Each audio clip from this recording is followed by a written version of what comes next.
Yes, let us learn. Lero musomo gwaffe. Our lesson today is about shock absorber. How to remove shock absorber as seen on the video, on the picture. Yeah, today we're gonna learn how to remove it. But before we proceed, please subscribe, comment, like. Yeah, if you do so, you'll be supporting this page. Ate yogeddeyo maaso badde nsaba yina tanakola subscribe nga comment nga follow nga olabe engeri ekipindi nsomo gwaffe gwa leero jamu shock nga ola chief engineer nga bwakikola oba process tugenda tandika mu step esooka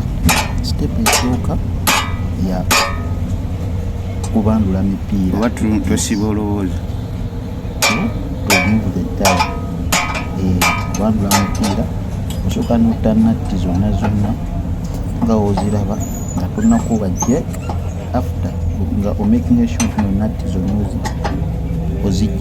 ozibandudde oba ozitadde. The second step is kuba jack, lifting the car upwards. Omala okuba jack making sure nti nomupiira bwe buli mu bank awo eno processing ne step yaffe esooka ogireko ddala omupiira gudde ebbali.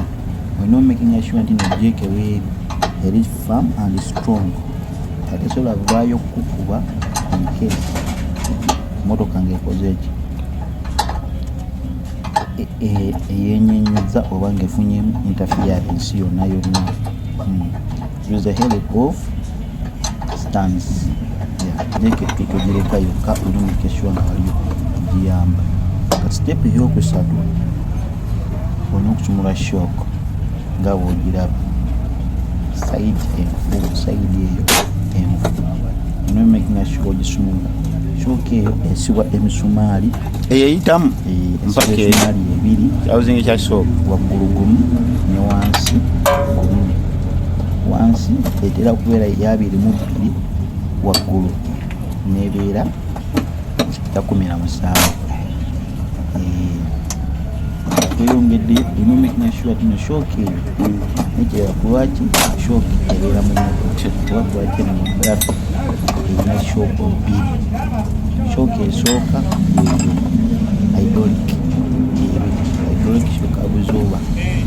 Kati n'endala olinayo ku coil, ne coil eyo neyekola nga shock.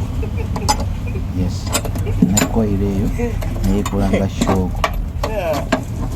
Kati n'ebyo byonna tetugenda yingirayo, tetwagala kumanya shock eyo kyekigese na nsonga ki ekigeno tugisaamu.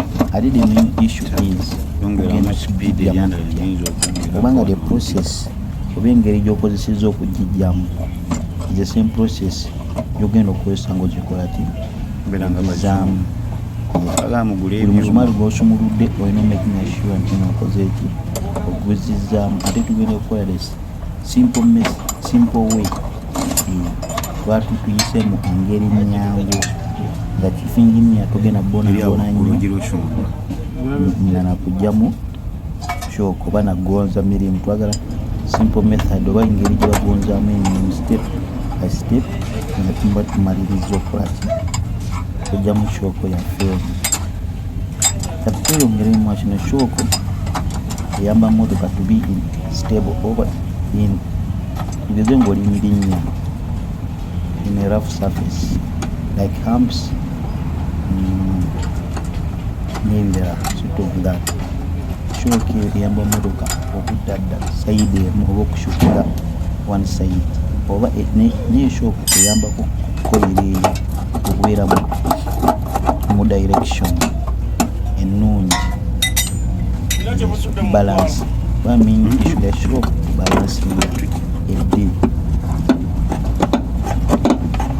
akajjayo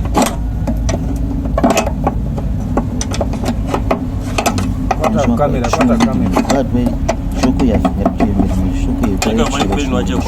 wansi tanajja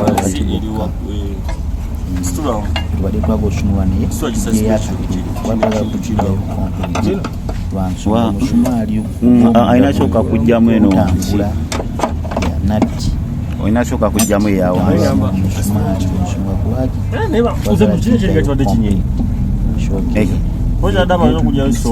yadde amaze okujjayo wano sooka enasooka kuvaayo wansi neryoka ekkamu tukugobyewo shooka eyo ena emigaso nga nenabagambye emigaso mingi nnyo nnyo nnyo kankuleke omaleyo kavidiyo eyo wetekereze ate likinge okomenti mboshe yalinde wetegereze nawe wewe viwi magezi go kati gwoba osobola okugijjayo otya kyokiyo nga gweyinginiya malayo ka vidiyo ojja kulaba engeri gitujjamu kyo ne simple way nga tobonyebonye yadde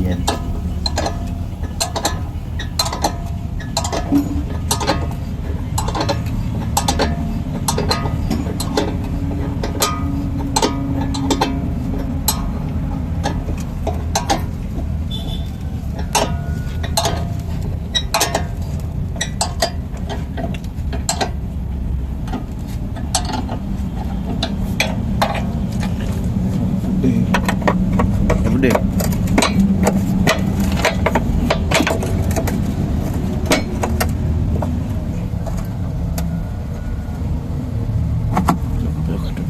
wange nkukwatireko